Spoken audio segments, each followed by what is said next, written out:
kulanti wacan daawadayaal ku soo dhawaada wararkii ugu dambeeyay ee Soomaaliya iyo caalamka oo aad kala socotaan waa Axad 10 bisha May sanada 2020 qodobada aan idiin hayno waxaa kamid ah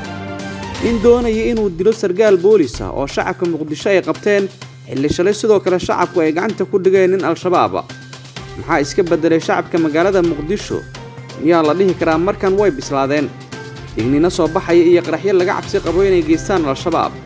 jabhad cusub oo ka abuurantay xiisadii ka dhalatay heshiiskii 30 sano ee Muuse Biixi uu ka baxay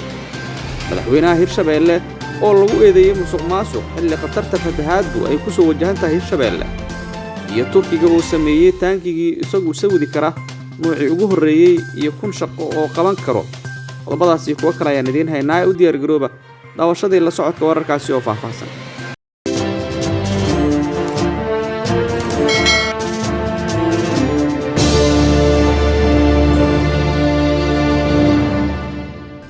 markale kulan wacan daawadayaal waxaan ku hormarayaa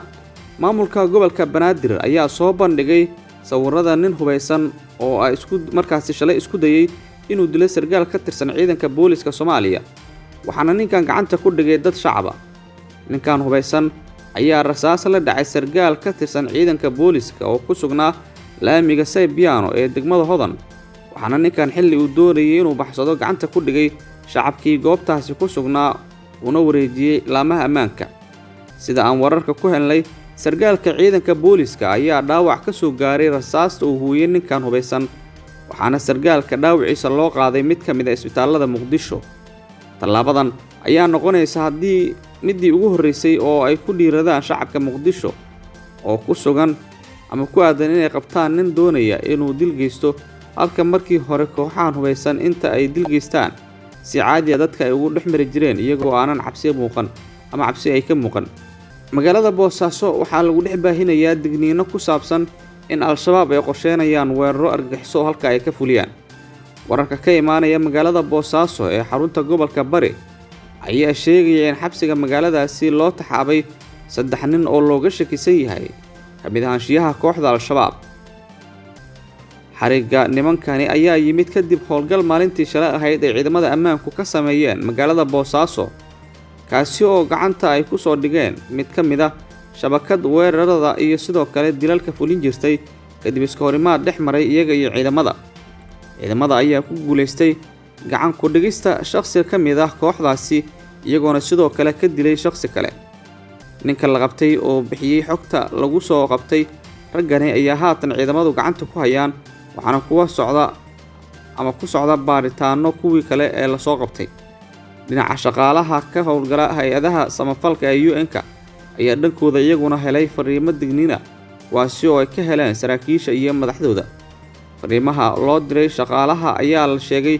inay muujinayaan xaalado halis ah iyo weeraro al-shabaab ay qaadayaan 17 bishan kuwaasi oo aan la shaacin halkii ku wajahan yihiin maalintii shalay ayay ahayd markii ciidamada BSF-tu ay fashiliyeen qaraxyo iyo weeraro al-shabaab ay ka fulin lahaayeen gudaha magaalada Boosaaso dhinaca iyo Somaliland jabhad hubeysan ayaa ka abuurantay xiisadii ka dhalatay heshiiskii 30 sano ee madaxweyne Muuse Biixi uu ka baxay xukuumadda Somaliland ee uu hogaamiyay madaxweyne Muuse Biixi ayaa dhawaan ka baxday heshiis ay hore u saxiixday oo muddadiisu dhammeeyay 30 sano kaasi oo hoteelka Hargeysa Club loogu wareejiyay 2 muwaadin oo maalgelin badan ku sameeyay hoteelkaasi ka bixidda heshiiskaasi ayaa dhaliyay xiisad hor leh oo si weyn looga dareemay gudaha Somaliland midaasi oo ka dhalatay awood sheegashadii ay xukuumadda Biixi kula wareegtay Hargeysa Club isla markaana ay uga baxday heshiis muddadiisu aysan gaadhin sida ay xogta ku helayso warbaahintu xiisadaasi ayaa dhalisay in jabhad cusub ay ka abuuranto galbeedka gobolka Sanaag midaasi oo looga soo horjeedo xadgudub ay aaminsan yihiin in xukuumadda Muuse Biixi ay kula kacday 2 muwaadin ee heshiiskaasi ay la gashay Suldaan Saciid Yuusuf oo ka mid ah 2 qof ee xukuumaddu ay horay u wareejisay ama ugu wareejisay hoteelka Hargeysa Club lana saxiixday heshiiska 30 sano ayaa ka dambeeyay jabhadahaasi cusub sida ay ilo lagu kalsoon yahay u xaqiijiyeen warbaahinta suldaanka oo ka mid ah bahda dhaqanka ee Somaliland oo maalmihii ugu dambeeyay ku sugnaa gobolka Sanaag ayaa ku guuleystay abuurista jabhadaasi oo si weyn uga soo horjeeda xukuumadda Muuse Biixi jabhadaasi ayaa ujeedkeedu yahay sidii cadaadis xoogan loo saari lahaa xukuumadda Muuse Biixi isla markaana ay uga noqon lahayd awoodda ay kula wareegtay Hargeysa Club oo dhaqaale badan uga baxday dhinacyadii ay heshiiska uga baxay. Suldaan Siciid ayaa dhowaan si kulul uga hadlay heshiiskaasi ay xukuumaddu uga baxday isagoo madaxweynaha Somaliland Muuse Biixi ku eedeeyay inuu wado dhul boob isagoo adeegsanaya awood dowladeed, taasi oo uu ku sheegay inay horseedi karto burburka Somaliland. Sidoo kale waxa uu dhowaan suldaanku xukuumadda ku eedeeyay inay qayb ka tahay hurinta colaadaha gobolka Sanaag, isla markaana ay xukuumaddu qayb ka tahay inay soo noqnoqdaan colaadahaasi oo ay ka dhashaan khasaare badan oo nafeed iyo mid hantiyadeedba. Warbaahinta ayaa horey u baahisay suurtagalnimada suldaanku inuu ku abuuri karo jabhad ka dhan ah xukuumadda Muuse Biixi, taasi oo hadda u muuqata mid uu ka dhabeeyay.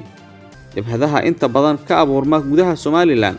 ayaa waxaa sababta ugu weyn ee ka dambaysa lagu sheegay tacadiyada ay xukuumadda Biixi ka tirsanayaan beelaha dega Somaliland, kuwaasi oo badanaa horseed u yihiin salaadiinta ay sida gaarka isku hayaan Muuse Biixi. Hirshabellena madaxweynaha maamulka Hirshabelle Maxamed Cabdi Waare ayaa lagu eedeeyay inuu lunsaday lacagtii Beledweyne,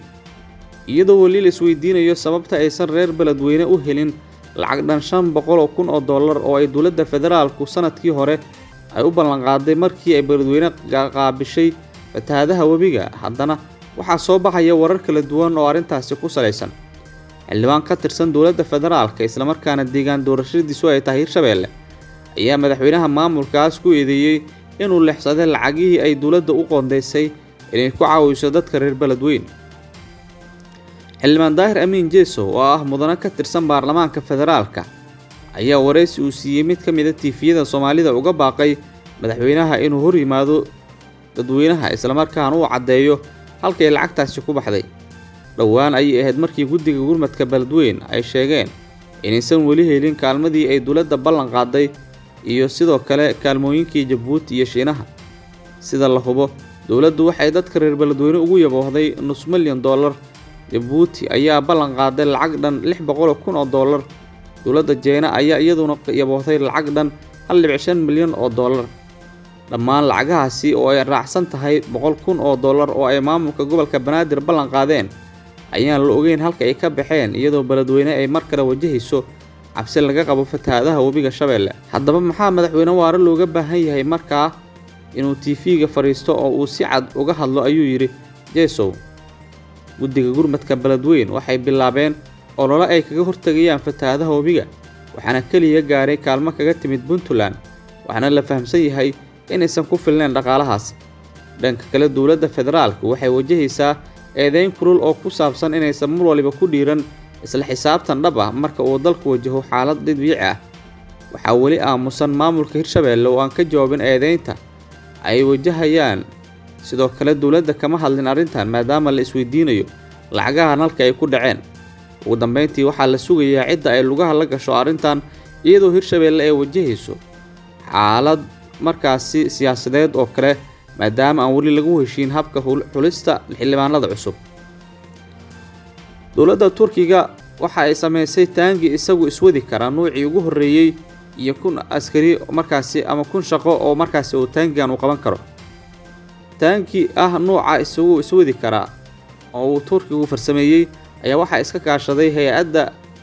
SSB iyo Aselsan, sida uu sheegay guddoonka SSB Ismaaciil Demir, kadib markii lagu guuleystay tijaabada taangi yarahan